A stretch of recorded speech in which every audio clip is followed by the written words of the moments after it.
Je sais que les gens vont dire que c'est de la merde, alors je vais le dire tout de suite. Je suis un démon. Du moins, c'est comme ça que la plupart des gens m'appelleraient. La vérité sur ce que je suis et d'où je viens est un peu hors de la compréhension des êtres corporels. Qu'il suffise de dire que le corps dans lequel je réside actuellement n'est pas le mien. Ce fragile costume de viande appartient à une ado insipide de 19 ans, nommée Cindy. Elle passe la plupart de ses journées à faire les choses que vous attendez d'une fille de 19 ans insipide.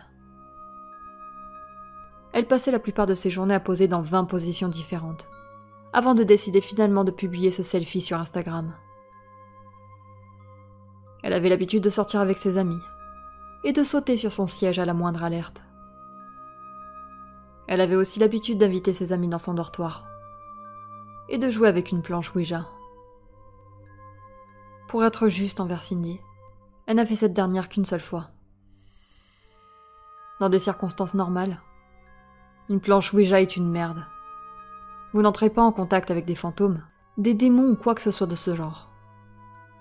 Cette fois, cependant, Sarah, la meilleure amie de Cindy, a décidé d'amener l'une de ses amies à la petite soirée, pour invoquer les démons.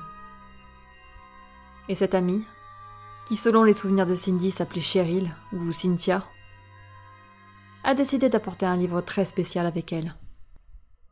Avec beaucoup d'autres choses, ce livre contient une liste de noms qui ne devraient plus exister. L'un de ces noms est le mien.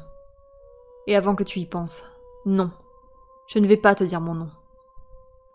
L'une des rares choses sur lesquelles votre compréhension humaine de nous est juste est le fait que nos noms sont vraiment nous. Si vous connaissez notre nom, si vous l'invoquez, alors vous avez le pouvoir sur nous. Et je ne suis pas assez stupide pour donner mon nom à un groupe de personnes au hasard sur Internet. Donc d'une manière ou d'une autre, cette Cheryl a un livre avec nos vrais noms dedans. Et Cindy a eu la brillante idée de dire mon nom à voix haute, et de demander à me parler avec la planche Ouija. Pour être honnête, le Ouija n'était même pas nécessaire. La première fois qu'elle a appelé mon nom, j'ai écouté. J'étais curieux. Comment après 500 ans, les humains ont-ils à nouveau prononcé l'un de nos noms? Le dernier des livres était censé avoir été brûlé, et nos noms effacés des annales de la connaissance humaine, afin qu'aucun de mes frères et sœurs n'ait à subir l'appel. Alors j'ai regardé les filles, et leurs petits jeux de société, hurlant à chaque réponse que donnait la planchette. Ensuite, Cindy a fait la chose la plus stupide que je puisse imaginer que quelqu'un fasse. Elle a appelé mon nom et m'a demandé de la posséder. De mon point de vue maintenant, je comprends son idiotie. Elle ne croit en rien au paranormal. Elle pense juste que c'est amusant d'avoir peur. C'est quelque chose que je ne comprendrai jamais à propos de l'humanité. Vous avez passé l'intégralité de votre existence à lutter contre les choses qui vous font peur. Avant même d'avoir une langue écrite, vous avez massacré le dernier des mammouths, parce que leur visage vous faisait peur. Vous avez pris l'une des créatures qui vous ressemble le plus, un animal de meute capable de chasser n'importe quoi jusqu'à épuisement, et vous l'avez transformé en caniche et carlin. Vous avez commis tellement de ravages. Vous aviez des tueurs trop petits pour être vus. Et vous les avez transformés en notes en bas de page dans vos livres d'histoire. Il y a une raison pour laquelle mes frères et sœurs ont essayé d'effacer nos noms du monde. Vous nous faites peur. L'humanité est terrifiante. Les paroles que vous prononcez depuis un organe de chair et de tendons nous lient et nous contrôlent. Oui, pour vous, nous étions des êtres terrifiants et éthérés, au pouvoir illimité. Les gardiens immortels de la connaissance que vous, les êtres de chair, ne pourrez jamais saisir. Comme vous pouvez l'imaginer, la première chose que j'ai faite quand Cindy m'a ordonné de la posséder a été d'essayer d'arracher le livre à Cheryl. D'une manière ou d'une autre, il y avait mon nom dedans, et je voulais empêcher l'un de vos autres sacs à viande de m'appeler à nouveau. Malheureusement, la perspective limitée de Cindy a donné à Cheryl suffisamment de temps pour saisir le livre avant moi.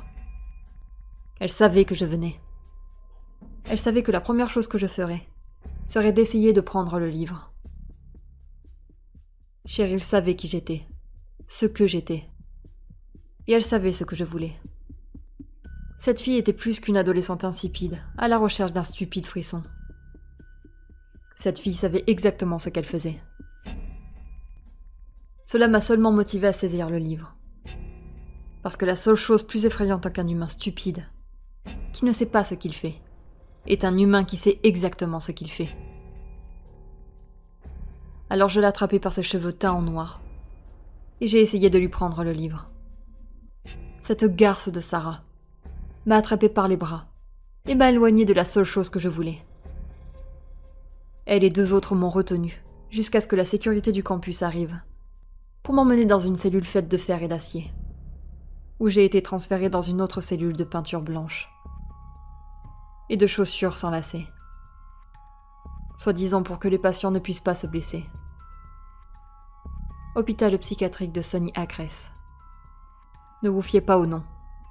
Cet endroit est une prison.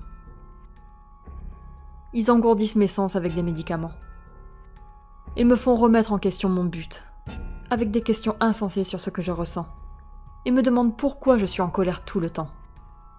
Ils n'écoutent pas, bien sûr, parce que s'ils le faisaient, ils sauraient exactement ce que je veux, et comprendraient ma colère. Mais ils n'écoutent pas. Ils écrivent ce que je dis, et me gavent de pilules pour engourdir ma pensée. Mais le temps a passé, et plus le temps passe, plus les souvenirs de Cindy deviennent mes souvenirs. Et avec ces souvenirs, viennent la connaissance du fonctionnement de votre monde. J'ai donc utilisé ce corps qui n'appartient plus à Cindy. Et j'ai payé une des infirmières pour utiliser son téléphone. Je l'ai fait pour 2 raisons. L'une des raisons est de faire savoir à toute l'humanité à quel point vous êtes terrifiant et dégoûtant. Vous avez conquis ce monde un pas à la fois, et inventé des horreurs pour vous faire peur, car vous avez déjà détruit tout ce qui vous terrifiait. Vous mettez tout ce qui utilise l'obscurité comme une arme, et vous le mettez sous un projecteur pour pouvoir rire de son ridicule sous la lumière. La deuxième raison est que je veux que Cheryl le sache. Chaque jour, je me souviens de plus en plus de la personne qu'est Cindy.